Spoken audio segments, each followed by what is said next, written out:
This is the board work that we did today. So you can pause the video and try this problem. Solve this number 7. Solve the inequality. Sketch the solution. Okay, to sketch the solution, this is where you graph both of the lines. They are boundary lines, right? You have two inequalities, and you will graph two boundary lines. Use dashed line when you're supposed to, solid line when you're supposed to, shade the correct sides. The overlap is the solution. So pause the video, try it. Okay, we're back. Let's look at this.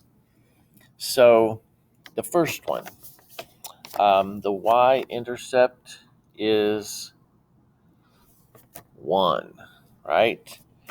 And so we've marked that first. The slope is 2. Okay, you get it from right there. So I like to write down rise over run equals, and it's 2, so writing that as a fraction so we can use it for rise over run, it's 2 over 1. Or -2 over -1. If you write this down every time, I think it helps, especially if you're having a little trouble with these. It doesn't take very long. So 2 over 1 gets us to right there.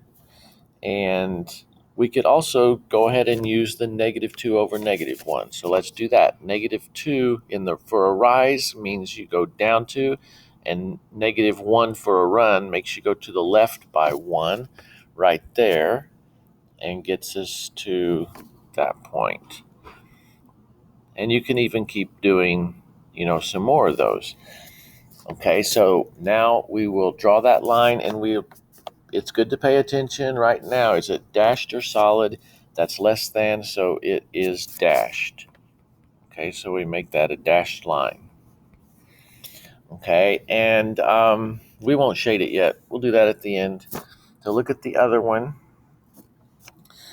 So that's the second one, and the y-intercept is -2. So on the y, that means we look on the y-axis, -2. And the slope is 1/2. So rise over run is 1 over 2, or -1 over -2. Either one of those is equal to 1/2. So either one of those will work as rise over run because our slope is 1/2. So we'll use the first one.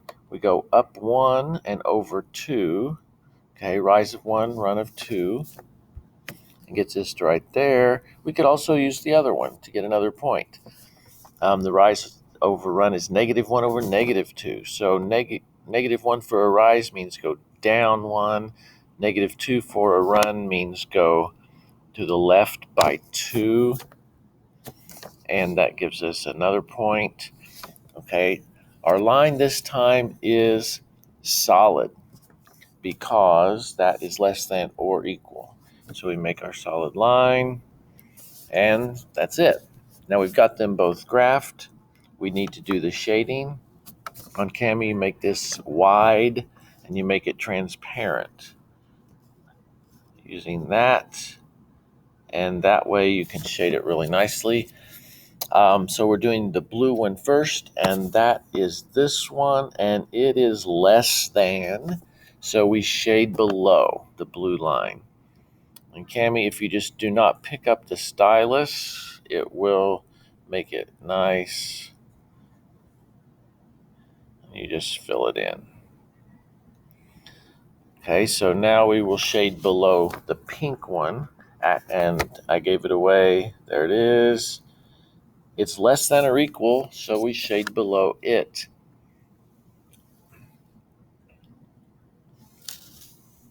Now we have the overlap. You can see is the different color. And I can sort of emphasize that you don't have to do this, but if you want to, I'm going to make this black now and make it not transparent and kind of just shade in again like that to emphasize the part that is the overlap, and that's the solution. We've now sketched the solution. So it always helps to practice on a few of these to help your graphing, and that's all for now.